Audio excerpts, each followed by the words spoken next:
بسم اللہ الرحمن الرحیم۔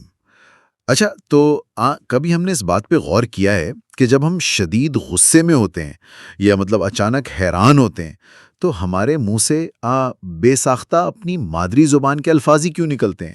ہاں، یہ واقعی ایک بہت ہی گہری بات کی آپ نے۔ ماہرین نفسیات بھی یہی کہتے ہیں کہ زبان صرف بات چیت کا ذریعہ نہیں ہے، بلکہ یہ ہمارے دماغ کی باقاعدہ وائرنگ کرتی ہے۔ بالکل۔ اور آج کی اس تفصیلی نشست میں ہم یہی دیکھنے والے ہیں کہ اگر ہم دانستہ طور پر کچھ مخصوص عربی عبارات کو یعنی اپنی روزمرہ کی گفتگو کا حصہ بنا لیں تو اس سے کیا ہوگا؟ تو اس سے دراصل ہمارے سوچنے اور محسوس کرنے کے انداز میں بڑی تبدیلی آ سکتی ہے۔ اور مزے کی بات یہ ہے کہ اس کے لیے آپ کو شروع دن سے ہی گرامر کی کسی بہت مشکل یا پیچیدہ اصولوں میں پڑھنے کی ضرورت نہیں ہوتی۔ صحیح، اور یہی ہماری آج کی اس نشست کا مرکزی خیال ہے۔ تو سامعین، آج ہم عربی بول چال کورس کے 25ویں سبق کا تفصیلی جائزہ لے رہے ہیں، جس کا موضوع ہے عربی اردو منتخب جملے۔ جی، اور یہ وہ جملے ہیں جو ہماری روزمرہ زندگی کی ایک طرح سے دھڑکن ہے۔ تو آئیے اس کو مل کر سمجھتے ہیں۔ بالکل، تو شروعات کرتے ہیں انسان کے سب سے طاقتور پہلو سے، یعنی ہمارے جذبات اور احساسات۔ تو فرض کریں ایک انتہائی دکھ کی کیفیت ہے جہاں کسی نے اپنا سب کچھ کھو دیا ہو۔ اردو میں ہم پہلی عبارت پڑھتے ہیں، میں نے اپنے باپ کو کھو دیا۔ اس کو ہم عربی میں کیسے کہیں گے؟ ہاں، عربی میں اس شدید صدمے کا اظہار بہت جامع الفاظ میں ہوتا ہے۔ ہم کہتے ہیں فقدت والدی۔ جو لوگ سن رہے ہیں وہ ساتھ دہرائیں، فقدت والدی۔ فقط والدی، واقعی اس کی ادائیگی میں ہی ایک بھاری پن محسوس ہوتا ہے۔ ہاں، کیونکہ یہاں جو لفظ فقدت ہے نا، اس کا روٹ ورڈ یعنی بنیادی مادہ فے قاف دال ہے، اور عربی میں فقد کا مطلب صرف چیز کا گم ہونا نہیں ہوتا۔ اچھا، تو اس میں کوئی اور گہرائی ہے؟ جی، یہ ایک ایسے خلا کو ظاہر کرتا ہے جسے کبھی بھرا نہ جا سکے۔ تو جب آپ فقط تو والدی کہتے ہیں تو آپ صرف خبر نہیں دے رہے، اپنا اندرونی دکھ بیان کر رہے ہیں۔ صحیح صحیح۔ تو جذبات کی ایک اور کیفیت ہوتی ہے جب آپ کسی کو کوئی رودات سنانا چاہتے ہیں۔ اردو میں اگلا جملہ ہے، میں چاہتا ہوں کہ شروع سے واقعہ بیان کروں۔ یہ بہت ہی خوبصورت جملہ ہے۔ اسے ہم عربی میں کہیں گے احب ان اقص القصة من اولها۔ احب ان اقص القصة من اولها۔ تھوڑا لمبا ہے لیکن ردھم اچھا ہے۔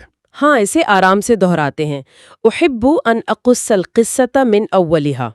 اس میں لفظ قصة اور اقصہ دونوں کا بنیادی مادہ قوف صاد صاد ہے۔ اچھا، مجھے یہاں روکنا پڑے گا آپ کو۔ یہ جو روٹ ورڈ کا تصور ہے، یہ کیا ہے؟ کیا یہ ایک بیج کی طرح ہے جس سے شاخیں نکلتی ہیں؟ بالکل درست تشبیہ ہے یہ۔ عربی زبان میں الفاظ ہوا میں نہیں بنتے نا، ان کا ایک خاندانی پس منظر ہوتا ہے۔ تو قوف صاد صاد کا اصل مطلب ہے کسی کے قدموں کے نشانات پر چلنا۔ کھوج لگانا۔ کیا کمال کی منظر کشی ہے۔ جی، تو جب کوئی کہتا ہے کہ میں قصہ سنا رہا ہوں تو اس کا مطلب ہے وہ ان نشانات پر دوبارہ چل کر آپ کو پورا منظر دکھا رہا ہے۔ زبردست، یعنی کہانی سنانا ماضی کے قدموں پر دوبارہ چلنا ہے۔ اچھا، اگلا جملہ تھوڑا سا تنقیدی نوعیت کا ہے، یہ کنجوسی تمہارے لیے کتنے شرم کی بات ہے۔ اس کے لیے عربی کا محاوراتی انداز ہے یا لقا من بخیلن۔ اسے ساتھ دہرائیں، یا لقا من بخیلن۔ یہ حیرت یا افسوس کے لیے کلاسک ترکیب ہے۔ یا لکا من بخیلن، صحیح۔ اور اب ایک ایسا جملہ جو ہم دن میں پتہ نہیں کتنی بار بولتے ہیں، میں نہیں جانتا۔ ہاں، لست ادری۔ اسے ذہن نشین کر لیں، لست ادری۔ لست ادری۔ تو اس میں اور عام جاننے میں کیا فرق ہوا؟ دیکھیں، ادری کا روٹ در یہ ہے، یہ وہ جاننا ہوتا ہے جو انسان بہت زیادہ تحقیق یا سوچ بچار سے حاصل کرے۔ تو جب آپ لستو ادری کہتے ہیں تو مطلب ہوتا ہے کہ میں نے بہت کھوج لگائی لیکن واقعی کچھ پتہ نہیں چلا۔ کیا بات ہے، یہ محض لا علمی نہیں بلکہ ایک حتمی بے بسی ہے۔ ہم تو صرف میں نہیں جانتا کہہ کر جان چھڑا لیتے ہیں۔ ہاں نا، الفاظ کہانی سناتے ہیں، اور اب یہاں جو بات سب سے زیادہ دلچسپ ہے وہ یہ ہے کہ جب ہم سماجی تعلقات میں آتے ہیں تو معذرت اور شائستگی کتنی اہم ہو جاتی ہے۔ بالکل۔ تو اگر اردو سے اگلی سلائیڈ کی طرف چلیں ہاں، تو پہلا جملہ ہے مجھے معاف کر دیجئے۔ اس کے لیے عربی میں بہت میٹھا لفظ ہے سامحنی۔ اس کی مشق 2 بار کرنی ہے ہمیں، سامحنی۔ پھر سے کہیں، سامحنی۔ سامحنی۔ میں نے تو عفو کا لفظ بھی سنا ہے معافی کے لیے۔ سنا ہوگا، لیکن سامح کا مادہ سین میم ہا ہے۔ اس کا مطلب ہوتا ہے وسعت دینا یا گنجائش پیدا کرنا۔ تو آپ سامنے والے سے کہہ رہے ہیں کہ اپنے دل میں میری اس غلطی کے لیے تھوڑی سی گنجائش پیدا کر دیں۔ ہاں، یہ تو بہت ہی عاجزانہ انداز ہے، اپنے دل میں میرے لیے گنجائش پیدا کریں۔ اچھا، اگلا جملہ کافی لمبا لگ رہا ہے اردو میں۔ کیا آپ مجھے بیٹھنے کی اجازت دو گے؟ میں کھڑا نہیں رہ سکتا۔ ہاں، یہ فصیح جملہ ہے۔ اسے ہم کہیں گے هل تأذن لی ان اقعد فما اطیق الوقوف۔ اوہو، یہ تو واقعی سن کر تھوڑی گھبراہٹ ہو رہی ہے، کافی طویل ہے۔ بالکل نہ گھبرائیں، ایک بار پھر صرف سنیں اسے۔ هل تأذن لی ان اقعد فما اطیق الوقوف۔ ہم نشست کے آخر میں اس کا پورا پوسٹ مارٹم کریں گے۔ چلیں ٹھیک ہے، میں انتظار کروں گا۔ اسی ذیل میں ایک اور جملہ ہے، جب کسی سے تنگ آ کر انسان کہتا ہے میرے ساتھ ایسا مت کرو۔ جی، اسے ہم کہیں گے لا تفعل بی ھذا۔ یہ ایک 2 ٹوک حد مقرر کرنے والا جملہ ہے۔ دہرائیں، لا تفعل بی ھذا۔ لا تفعل بی ھذا۔ ویسے اگر ہم پریکٹیکل زندگی میں دیکھیں تو بازار میں کسی سے ٹکرا جائیں تو لمبی بحث کے بجائے ایک سامحنی کہنا معاملہ ٹھنڈا کر سکتا ہے۔ بالکل، الفاظ حالات کو قابو کر لیتے ہیں، اور اسی طرح ہدایات اور احکامات دینا بھی روزمرہ زندگی کا حصہ ہے۔ تو اگر ہم ذرا حکمیہ انداز کی طرف آئیں تو اردو کا جملہ ہے تم ہمارے ساتھ مدرسہ واپس لوٹو۔ عربی میں حکم دینا کیا بہت سخت ہوتا ہے؟ نہیں، ہم سمجھتے ہیں کہ کمانڈ سخت ہوتی ہے، لیکن عربی کے فعل امر میں ایک رہنمائی اور حفاظت کا پہلو ہوتا ہے۔ اسے ہم کہیں گے اد الی المدرستی معنا۔ دہرائیں، اد الی المدرستی معنا۔ اد الی المدرستی معنا۔ یہ اد کا لفظ اود سے نکلا ہے نا، جیسے اردو میں کہتے ہیں فلاں چیز اود کر آئی۔ جی بالکل، آئین واو دال اس کا روٹ ہے، اور مدرسہ کا مطلب کوئی بھی اسکول یا درسگاہ ہو سکتی ہے، صرف مذہبی جگہ نہیں۔ صحیح۔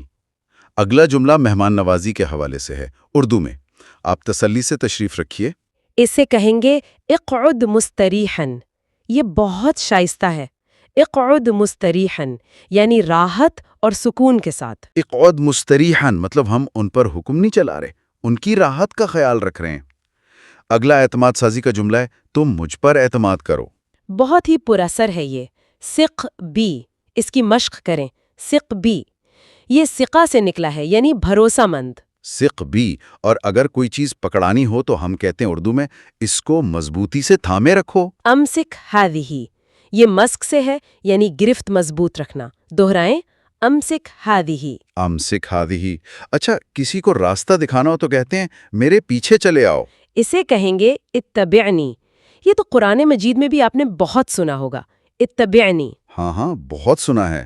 تو اس میں پیچھے چلنے کا مطلب کوئی غلامی تو نہیں ہے نا؟ بالکل نہیں، یہ ایسے ہے جیسے کوئی دوست آپ کو اندھیرے میں راستہ دکھا رہا ہو کہ میرے قدموں کے پیچھے آؤ تاکہ محفوظ رہو۔ کیا بات ہے، اتبعنی۔ یہ تو دھونس کی بجائے واقعی ایک پناہگاہ لگ رہا ہے۔ اور اگر تسلی دینی ہو کہ تم میری بات کی پرواہ نہ کرو، لا تبالی بکلامی، یعنی دل پر مت لوں گے بات کو، لا تبالی بکلامی۔ تو سامعین، ان سب باتوں کا کیا مطلب ہے؟ ہم نے جذبات، معذرت اور ہدایات کو سمجھا، لیکن ہم ارد گرد کا مشاہدہ بھی تو کرتے ہیں نا؟ جی ہاں، ماحول کی منظر کشی کے لیے بھی عربی میں کمال کے جملے ہیں۔ جیسے لین دین میں ہم اکثر کہتے ہیں اردو میں ہم تمہیں وقت دیں گے تاکہ تم مال اکٹھا کر لو۔ اسے ہم کہیں گے نؤتیک الوقت حتی تتجمع المال۔ دہراتے ہیں، نؤتیک الوقت حتی تتجمع المال۔ نوتیک الوقت حتی تتجمع المال۔ اور کسی چیز کی شدت بیان کرنی ہو، ان دونوں نے بہت اصرار کیا۔ اسرا اسرارن، یہاں ایک ہی مادے کے 2 لفظ آئے ہیں، فعل کے ساتھ ہی اس کا مصدر بھی آ جائے تو یہ تاکید کے لیے ہوتا ہے، اسرا اسرارن۔ مطلب یہ عربی کا بلڈ ان ایمپلیفائر ہے ایک طرح سے، زبردست۔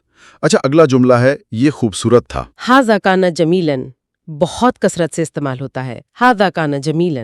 اور تائید کرنی ہو کسی کی، تم حق پر ہو. انت علی حق. مباحثوں میں بہت کام آتا ہے. انت علی حق. معلومات کے لیے پوچھنا ہو، کیا تم نے کسی سے بات کی؟ هل کلمت احدا. ذرا سوالیہ انداز میں هل کلمت احدا. اطمینان دلانے کے لیے یہ جگہ محفوظ ہے. المکان آمن. بہت مختصر. المکان آمن. اور تفتیش وغیرہ میں کہتے ہیں یہاں سے کوئی بھی نہیں گزر کر گیا. لم یمر احد من ہنا. اس روانی کو محسوس کریں. لم یمر احد من ہنا. یعنی اگر کوئی کہانی سنا رہا ہو تو وہ خاکہ کھینچ سکتا ہے کہ جگہ محفوظ تھی، یعنی المکان آمن، کوئی نہیں تھا. لم یمر احد من ہنا. اور منظر کیسا تھا؟ ہذا کان جمیلا. بالکل. اور اگر ہم اسے بڑی تصویر سے جوڑیں تو اچھے اخلاق ہی زبان کی اصل خوبصورتی ہیں. ہاں، یہ دعائیہ جملے تو میرے پسندیدہ ہیں. جیسے صبح کی ملاقات میں اردو کا جملہ ہے، میں آپ کے لیے ایک اچھے دن کی تمنا کرتا ہوں. عربی میں بڑی خوبصورت مسکراہٹ کے ساتھ کہتے ہیں اتمنى لك يوما سعيدا. دہرائیں اتمنى لك يوما سعيدا. اتمنى لك يوما سعيدا. کسی کو پریشان دیکھ کر تسلی دینی ہو، پریشان نہ ہو، سب کچھ ٹھیک ہو جائے گا. لا تقلق كل شيء سيكون على ما يرام. یہ جملہ تو خود ایک تھراپی ہے. لا تقلق كل شيء سيكون على ما يرام. لا تقلق كل شيء سيكون على ما يرام. آواز میں ہی سکون ہے. نئے شخص سے مل کر کہتے ہیں مجھے آپ سے مل کر بہت خوشی ہوئی. سررت بلقائك جدا. سرور سے ہے اندرونی خوشی. سررت بلقائك جدا. سررت بلقائك جدا. مدد کی پیشکش کرنی ہو، کیا میں کسی چیز میں آپ کی مدد کر سکتا ہوں؟ هل يمكنني مساعدتك في شيء؟ انتہائی شائستہ ہے. هل يمكنني مساعدتك في شيء؟ هل يمكنني مساعدتك في شيء؟ اور آخر میں شکریہ ادا کرنے کے لیے آپ کی مہربانی کا بہت بہت شکریہ. شکراً جزیرا. شکراً جزیلاً علی لطفے کا. جزیلہ مطلب کثیر اور لطف یعنی مہربانی. شکراً جزیلاً علی لطفے کا. شکراً جزیلاً علی لطفک. تو یہ دعائیہ جملے واقعی بڑی مٹھاس کھول دیتے ہیں. اچھا، اب وہ وقت آ گیا ہے جب ہم اپنا وعدہ پورا کریں. جی، وہ لمبا جملہ جس نے آپ کو تھوڑا ڈرا دیا تھا. کیا آپ مجھے بیٹھنے کی اجازت دو گے؟ میں کھڑا نہیں رہ سکتا. ہاں، اسی کی بات کر رہا ہوں. اب ہم اسے چھوٹے بلاکس میں توڑتے ہیں. تفہیم عبارت کہتے ہیں نا اسے. بالکل. جب ہم حصوں میں توڑتے ہیں تو کچھ بھی مشکل نہیں لگتا. آپ دائیں سے شروع کریں، اردو کے ٹکڑے پڑھیں، میں عربی بتاؤں گی. ٹھیک ہے، تو پہلا ٹکڑا ہے اردو میں. کیا آپ مجھے اجازت دیں گے؟ هل تأذن لی. یہ ہمارا پہلا بلاک ہے. پھر اگلا ٹکڑا بیٹھنے کی. ان اقعد. یہ دوسرا بلاک ہو گیا. تیسرا حصہ کیونکہ مجھ میں طاقت نہیں. فما اطیقو. یہ طاقہ سے اطیقو ہے، یہ تیسرا ہو گیا. اور آخری حصہ ہے اردو میں کھڑا. الوقوف. وقوف کا مطلب کھڑا ہونا. تو اب اگر ہم ان کو جوڑیں، کیا آپ مجھے اجازت دیں گے؟ هل تأذن لی، بیٹھنے کی. ان اقعد، کیونکہ مجھ میں طاقت نہیں. فما اطیقو، کھڑا رہنے کی. الوقوف. تو مکمل جملہ بن گیا. هل تأذن لی ان اقعد فما اطیق الوقوف. دیکھیں کتنا منطقی ہو گیا نا. یہ تو زبان سیکھنے کی باقاعدہ ہیکنگ ہو گئی. مطلب اس طرح تو کوئی بھی لمبا جملہ ڈرائے گا نہیں. بالکل. زبان دراصل انہی چھوٹے تصورات کو جوڑنے کا نام ہے. تو سامعین، اس تفصیلی تجزیے کے بعد ہم اپنی اس نشست کے اختتام کی طرف بڑھ رہے ہیں. میں یاد دلاتا چلوں کہ زبان سیکھنا ایک مسلسل عمل ہے. جی، میری بھی یہی سختی سے تاکید ہے کہ جو آج سیکھا ہے اسے الماری میں بند نہ کریں. ان جملوں کو اپنی روزمرہ کی گفتگو کا حصہ بنائیں. تو ہم مل کر عربی کے روایتی کلمات ادا کرتے ہیں. مع السلامہ، وَإِلَى اللِّقَاءِ. یعنی سلامتی کے ساتھ اور دوبارہ ملنے تک. اگر اس محفل نے تمام سیکھنے والوں کی سوچ کے نئے دروازے کھولے ہیں اور یہ سفر دلچسپ محسوس ہوا ہے تو تمام سامعین سے گزارش ہے کہ اس چینل کو سبسکرائب کرنا ہرگز نہ بھولیں. بالکل، تاکہ ہم مل کر علم کے خزانوں کو کھوجتے رہیں. جی ہاں، اسی طرح نیا سیکھتے رہیں اور زبانوں کی خوبصورتی کو محسوس کرتے رہیں. جلد ہی ایک اور نئے اور فکر انگیز موضوع کے ساتھ ملاقات ہوگی. تب تک کے لیے خدا حافظ.